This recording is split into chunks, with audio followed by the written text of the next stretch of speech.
그 네. 후보자님은 이재명 정부 국정기획위원회 분과위원장으로 국정과제를 기획하고 사실 기획예산처가 분리돼서 새롭게 출범하는 거를 만든 과정 참여했던 분이십니다. 네. 그래서 장관 지명되시고 나서 아마 큰 책임감을 느끼실 것 같고 또 앞서 많은 의원들이 언급했던 것처럼 4선 국회의원으로서 여러 상임위를 활동하시면서 특히 예결위 간사와 위원장 하시면서 예산 과정을 누구보다 잘 아시는 분으로 좀 평가되고 있지 않습니까?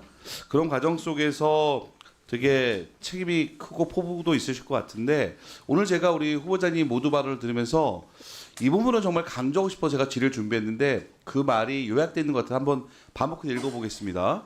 국가는 정부의 전유물이 아니다. 재정 운영의 전 과정이 국민의 몫을 담아낼 수 있도록 국민이 주인되는 열린 재정을 구현하겠다.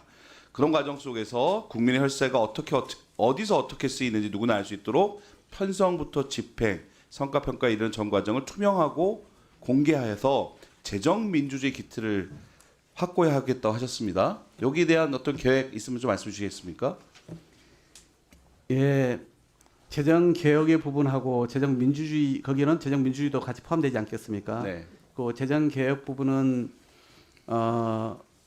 이제 기본적으로 이 국가의 재원을 어디에 우선 쓸 것인지를 정하는 거 아니겠습니까? 네. 그러나 재원은 한정되어 있죠. 네. 그래서 따라서 어디에 무엇을 먼저 쓸 것인지를 잘 정하는 게 중요합니다. 그게 이제 국가 전략과 연계되어 있다고 보는 것이고요.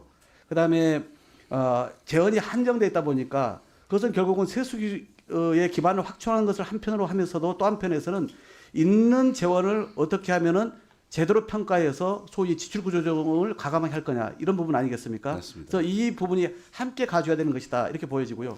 그동안 이 재정이 소위 관료들의 특히 이 기획 예산 그 당국의 그런 일로 많이 치부되어 왔다면 이제는 국민들과 국회의 참여를 어떻게 보장할 거냐 이게 매우 중요하지 않겠습니까? 네. 그런 점에서 정보를 공개를 많이 하려고 합니다. 중앙정부 재정뿐만 아니라 지방정부 나가서 교육재정까지 정보 공개를 기본적으로 다 하려고 합니다. 그리고 국민들의 참여를 보장을 할 겁니다. 네. 참여 예산뿐만 아니라 향후에 그런 교육 등을 통해서 참여할 수 있는 여러 가지 통로를 만들 계획을 갖고자 합니다. 그 말씀 주신 것처럼 그렇다면 기존에 사실 정치만큼 국민의 어떤 요구가 강해서 변화가 많은 곳인데 우리 예산 당국, 정부 당국은 아무래도 정치보다는 변화의 속도가 느리지 않습니까? 네. 그래서 그동안 예산 당국이 정말 열심히 한정된 재원을 잘 관리해 왔 측면이 있지만 변화된 환경, 특히 대한민국이 현재 처해져 있는 구조적인 위기를 대응하려면 말씀처럼 예산의 효율성 집행은 당연한 거지만 성과 평가를 통해서 단순한 수치로 들어가지 않는 중요한 국책 과제나 미래 과제에 대해서 과감하게 재정을 투자하고 또 그것이 어떻게 평가를 잘 환류 체계를 만들어서 그게 2년 3년 뒤에 잘 되려면 즉 적극 재정을 하기 위해서는 지출 구조정도 필요한 예산 유로도 중요하지만 정책 결정에 따른 과감한 투자와 그에 따른 성과 평가를 통해서 예산 효율성을 유지하는 이 환류 체계가 중요해 보이는데 네. 제가 보니까 우리 후보자님 대표 발의하신 법안 지난 1월 말에 개정돼서 국가재정법 여기 내용 보니까 중요한 내용이 있더라고요. 네. 그동안 우리 국가재정 운용 계획이 구체적인 이행 방안이나 전년도 계획 대비 실적 평가 없이 중기재정 관리의 책임성, 특히 국회와의 상의나 협의 이런 부분이 좀 부족했던 거를 이행 실적을 첨부를 의무화하였습니다.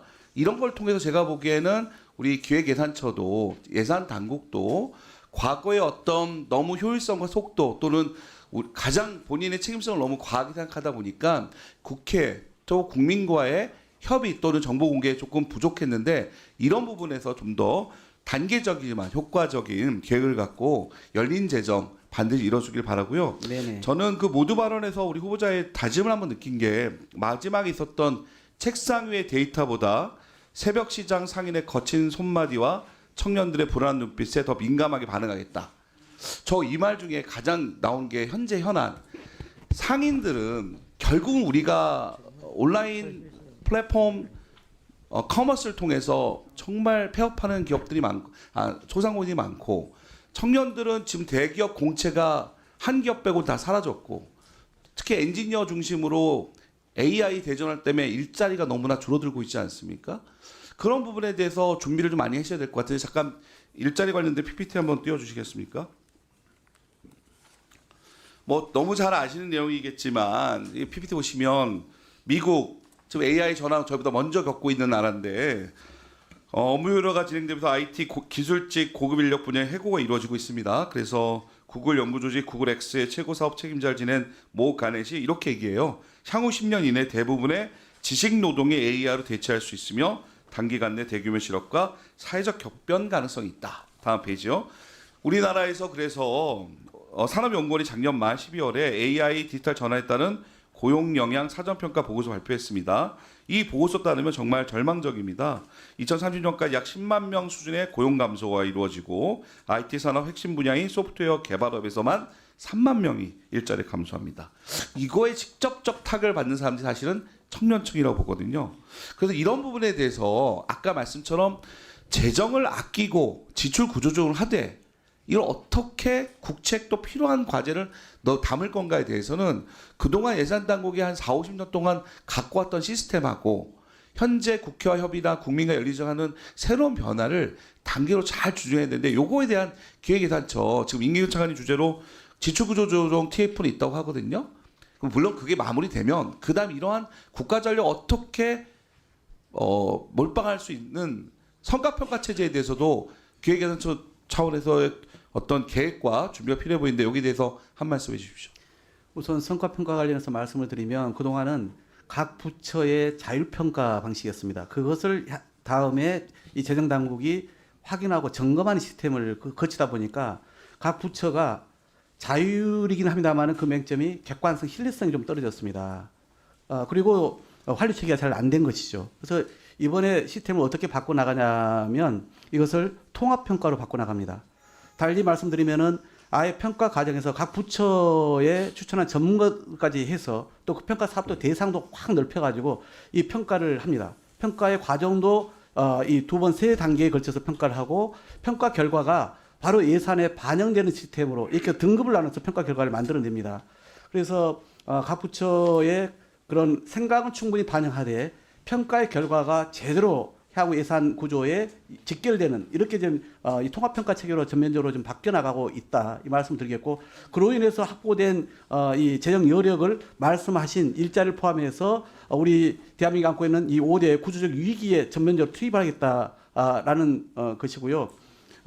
지출 구조 조정을 그래서 정말 사상 유례 없는 그동안은 주로 재량 지출에 한했지만 이제 의무 지출까지 포함해서 정말 역대 최고의 그런 지출 구조 조정을 해야 된다라고 생각을 합니다. 내년도 예산 편성부터 그렇게 전면적으로 이제는 해서 그 재원 마련을 통해서 아까 말씀드린 더 필요한 곳에 우선적으로 투자해야 되는 것이 마땅하다라고 봅니다. 부처별 평가도 한번 공개하는 것부터 해주십시오. 네, 네, 수고하셨습니다. 다음은